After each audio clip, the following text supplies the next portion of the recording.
प्यारा error detection, strength of our team. अब strength क्या होता है बच्चों, एक नाउन है, ठीक है जी। ऑफ अ टीम एक और noun, is in its ability, ठीक है, टू मेंटेन हारमोनी। अब वर्ड बाय वर्ड पूछो भाई कि कैसे आ रहे हो, किसकी इजाज़त लेके आ रहे हो। स्ट्रेंथ, ये तो सबसे पहले चले आ गया। ऑफ आर टीम, अब देखो नाउन के बाद ऑफ फिर नाउन, इट्स ओके, बेहतरीन है। अब वर्ब अकॉर्डिंग टू किसके आता है, पहले वाले नाउन के हिसाब से वो सब्जेक्ट होता है स्ट्रेंथ, इसके साथ इज आया हुआ है, यहाँ भी सही है। इन इट्स एबिलिटी, स्ट्रेंथ के साथ इट्स ही आना चाहिए, प्रोनाउन भी सही है। लेकिन लेकिन लेकिन आहिस्ता आहिस्ता सारे ग्रामर के रूल तुम लोगों को उन्हीं रूल में बच्चों मेरा एक रूल ये भी कहता है कि अगर noun of noun, it's okay. यहाँ बात कौन सा नाउन है, डेफिनेट नाउन, ठीक है। डेफिनेट नाउन, इनडेफिनेट नाउन, बहुत हम सब चीज़ें बहुत डिटेल में करेंगे बच्चों, क्योंकि स्ट्रेंथ की बात हो रही है ना, किसी की पावर की, ताकत की। तो स्ट्रेंथ नाउन से पहले हमेशा डेफिनेट नाउन है तो डेफिनेट आर्टिकल भी चाहिए। डेफिनेट आर्टिकल क्या होता है, दी। तो इंडेफिनेट आर्टिकल क्या होते हैं, ए और एन। यहाँ आर टीम तो सही था, उसके लिहाज से टीम के साथ आई आता है। तो यहाँ गलती का है, दी आएगा। The strength of a team in its ability to maintain harmony. और देखते हैं, education plays a very important role, ठीक है जी। एजुकेशन एक हमारा नाउन है, ठीक है जी। इसके बाद एक वर्ब होना चाहिए, ठीक है जी, बिल्कुल है। ए आर्टिकल, चलिए देखते हैं। Very important role. अब बच्चों एक बड़ा काम का रोल बता रहा हूँ, बहुत ऑसम रोल, 90% क्वेश्चन हल हो जाते हैं। रोल एक नाउन है, नाउन से पहले हमेशा एडजेक्टिव होना चाहिए, फिर एडजेक्टिव से पहले एडवर्ब होता है। क्या रोल एक नाउन है, बिल्कुल है जी। क्या इंपॉर्टेंट एक एडजेक्टिव है, बिल्कुल है जी। क्या वेरी एक एडवर्ब है, बिल्कुल है जी। अब एडवर्ब से पहले एक और एडवर्ब भी हो सकता है, डेफिनेट आर्टिकल ए और एन भी हो सकते हैं। आ वेरी सही है जी, वेरी के साथ आ आता, अगर वेरी नहीं होता है इंपॉर्टेंट रोल भी हो जाता। नाउन से पहले एडजेक्टिव लाजमी आएगा। अब बोलोगे सर यहाँ तो आपने ऑफ लगाया था, बिल्कुल। या तो देखो नाउन से पहले प्रीपोजिशन या कंजक्शन लगाओ, अदरवाइज जो है वो एडजेक्टिव होना चाहिए। अगर नहीं हो तो लाजमी, ये बात पकड़ लो, इससे बहुत सारे मसाइल हल होंगे। तो यहाँ तक भी सही है। इन द मॉडर्न टेक्नोलॉजी वर्ल्ड, किसी ना किसी चीज़ में होना चाहिए। अब देखो वर्ल्ड क्या आ गया, एक नाउन आ गया, और टेक्नोलॉजी ये भी नाउन है। दो नाउन एक साथ कैसे आ गए, या तो इनके बारे में प्रपोजिशन आता है या कंजक्शन आता है, वरना नाउन से पहले आना चाहिए एडजेक्टिव, और टेक्नोलॉजी तो नाउन है। तो इसको हमें किस में कन्वर्ट करना पड़ेगा, एडजेक्टिव में, यानी क्या लगाना पड़ेगा, technological. Very important role in the modern technological world. अच्छा जी, आगे भी चेक कर लेते हैं। And there are many ways, सही है जी। देयर आर के साथ मैनी वेज आना चाहिए, टू इनहेंस। अब प्रीपोजिशन के बाद वर्ब की फर्स्ट फॉर्म, बिल्कुल सही, ओके। दी एजुकेशन लेवल, बिल्कुल कोई ऑब्जेक्ट चाहिए, वो भी है नाउ डेज, बाकी सब सही है। यहाँ गलती है, टेक्नोलॉजिकल आ जाएगा और स्ट्रेंथ से पहले दिया आ जाएगा। जो he enjoyed during the holidays, तो he enjoyed during the holidays, क्या ये सही है? देखो पहले भी बात बताता रहा हूँ, मैं बार बार बताता हूँ कि एंजॉय एक ऐसा वर्ब है जिसके बाद हमेशा रिफ्लेक्सिव प्रोनाउन आता है। तो ही का रिफ्लेक्सिव प्रोनाउन क्या होगा, हिमसेल्फ। और ये वर्ब के तौर पे यूज हो रहा है।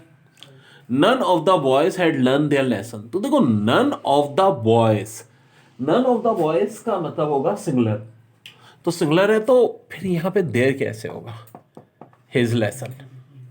लेकिन वो बॉयज है मेरे भाई, बिल्कुल जी, कोई फर्क नहीं पड़ता। None of the boys, one of the boys, none of the boys, जब भी ये बात होगी तो स्ट्रक्चर इसका मतलब है सिंगुलर की बात हो रही है। He is abusing the money of his father, भाई एब्यूज कौन करेगा, मनी ऑफ फादर को, मिस यूजिंग होगा यहाँ, एब्यूजिंग की जगह, ठीक है। I regret at the delay, तो I regret the delay. I could not help but laugh, तो हो जाएगा I could not help laughing, I could not help laughing. जो इंग्लिश के रूल सिखा रहा हूँ ये सारी ज़िंदगी काम आएंगे। जी हाँ, सारी ज़िंदगी। May I know who you want to see please. May I, अगर गलती यहाँ है मे या आए में, तो ए आंसर होगा हमारा error detection. No who you want, अगर यहाँ गलती है तो भी टू सी प्लेस तो सी। अब देखो एक एक वर्ड से एरर डिटेक्शन बहुत मुश्किल चीज़ होती है। मेरी मैजिकल ट्रिक से करोगे कभी गलती नहीं होगी। हर वर्ड से पूछोगे भाई इजाज़त लेकर आ रहे हो या नहीं आ रहे। देखो मे आए ये एक वर्ब है, ये इसका सब्जेक्ट है। हर वर्ब का सब्जेक्ट लाजमी होगा, वर्ड सब्जेक्ट के बगैर आ ही नहीं सकता। नो हु यू, अब हु यू वॉन्ट, यार ये वॉन्ट का कोई सब्जेक्ट है? बिल्कुल जी, यू है। टू सी प्लीज, यार वॉन्ट का भी सब्जेक्ट आ गया और मे का भी सब्जेक्ट आ गया। अब ये हु, इसका वर्ब कहाँ है? देखो एक बात सुनो, सीधी सादी बात है, वर्ब हो तब सब्जेक्ट आता है। यहाँ तो इसका कोई वर्ब ही नहीं है, और अगर वर्ब ना हो तो सब्जेक्ट की जगह फिर क्या आता है? ऑब्जेक्ट आता है। और ऑब्जेक्ट यहां पर क्या है? तो भाई सबसे ज्यादा जो चीज मरवाएगी वो इंग्लिश। एरर डिटेक्शन, एरर कहाँ है? एरर कहाँ है? शी इंसिस्ट, अगर एरर शी इंसिस्ट में तो आंसर आपका ऑप्शन है यू स्टे। अगर यहाँ एरर है तो answer B. Until her husband, यहाँ एरर है तो आंसर सी। और कम हो, यहाँ एरर है तो आंसर डी। और बस ये भी हो सकता है कि एक ऑप्शन ई दे दें जिसमें उन्होंने वो कहते हैं बोथ बी एंड डी, ऐसा भी हो सकता है। तो अब ज़रा सोच के बताओ बच्चों। देखिए बड़ा अच्छा कॉन्सेप्ट है, व्हेन द मून कम्स। किसकी बात हो रही है? मून की, चंदा मामू की। किसके दरमियान? Between the earth and the sun. Her shadow causes a solar एक्सलेम। अब नए बच्चे जो जुड़े हमारे साथ, देखो व्हेन द मून कम्स, यहाँ तक पार्ट ए है, और इसमें कोई गलती है तो ए आएगा। तो क्या गलती है? वैन के बाद द मून सब्जेक्ट है, मून के साथ द आना चाहिए। बिल्कुल जी, जितनी नेचुरल बॉडीज इनके साथ दी आर्टिकल आता है। कम्स, मून एक सिंगल सब्जेक्ट है तो सिंगल वर्ब आना चाहिए। कम, बिल्कुल सही है जी। आगे आ रहा है बिटवीन। बिटवीन को चेक करो, किसके दरमियान में? दी अर्थ एंड द सन। दो बॉडीज़ के दरमियान में है तो जी बिल्कुल बिटवीन आना चाहिए। दो से ज़्यादा होती हैं अमंग। बेहतरीन चल रहा है। द अर्थ एंड द सन, अर्थ और सन के साथ द आना चाहिए, बिल्कुल दरमियान में एंड भी आना चाहिए। हाँ, अगर अर्थ सर से ज़्यादा बॉडीज़ होती हैं तो अमंग आता है।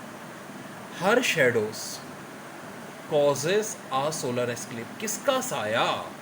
भाई मून का साया, तो क्या हर आएगा? अब देखो आना तो चाहिए, क्योंकि मून हो, प्लैनेट्स हो, जो हम शायरी की ज़ुबान में इनके लिए फ़ीमेल का कॉन्सेप्ट यूज़ करते हैं। मून को भी हम फीमेल कहते हैं इंग्लिश में। हाँ, जितने जुपिटर्स वगैरह, सैटर्न, इन सब के लिए फ़ीमेल आता है। मगर मगर मगर देखो, यही तो मैं ट्रिक सिखाता हूँ, जो बेसिकली कॉन्सेप्ट बनाता हूँ। यहाँ मून क्या शायरी के तौर पे यूज़ हो रहा है? नहीं, यूनिवर्सल ट्रुथ के तौर पे यूज़ हो रहा है। When the moons come between the earth and the sun, her shadow causes a solar eclipse. जब यूनिवर्सल ट्रुथ के तौर पे यूज़ होगा तो याद रखो इसके साथ कभी भी हर नहीं बल्कि एट आता है, फिर यूनिवर्सल बॉडी के साथ। और चूँकि मून की बात हो रही है तो इट्स, ठीक है जी, इट्स शेडो, तो जनाब हर की जगह इट्स कर दीजिए। फिर एक और कह रहे हैं हेवन और हेल, जन्नत और दोज़ख, मेघ। अब देखो यहाँ ए तक कोई गलती है या नहीं? अगर कोई गलती नहीं है तो इसमें डी ऑल ऑफ देम आ रहा है, आता। हेवन और हेल, मैंने कहा था जब और के बाद कोई सब्जेक्ट आए तो वर्ब उस और वाले बात के साथ आता है, आइदर और, नाइदर नॉर, कोई भी और या नॉर के बाद। हेल है तो ये सब्जेक्ट हेल के हिसाब से आना चाहिए। हेल तो सिंगल सब्जेक्ट है तो सिंगल वर्ब होना चाहिए, या मेक्स होना चाहिए था। चलें कंफर्म करते हैं। लिटिल डिफरेंस, लिटिल के एक एडजेक्टिव है, एडजेक्टिव के बाद नाउन आना चाहिए। डिफरेंस मौजूद है, बिल्कुल सही। और डिफरेंट होता तो गलती थी, क्योंकि डिफरेंट फिर एडजेक्टिव है, एडजेक्टिव नहीं आता। फॉर द मैन, चलें जी, प्रीपोजिशन के बाद एक सब्जेक्ट की बात आ रही है, हु, ठीक है जी, मैन के लिए हु आ रहा है, बिल्कुल सही है। बिलीव्स, बिल्कुल बिलीव्स यहाँ सही है, okay. Only in life on earth, तो जी और तो कोई गलती नहीं है। यहाँ मेक की जगह मेक्स होगा, या हर की जगह इट्स होगा। हाँ, अगर कभी कोई शायरी वाली ज़ुबान में यूज़ हो रहा हो मून की खूबसूरती, तो भाई मून के लिए फिर हर यूज़ होता है।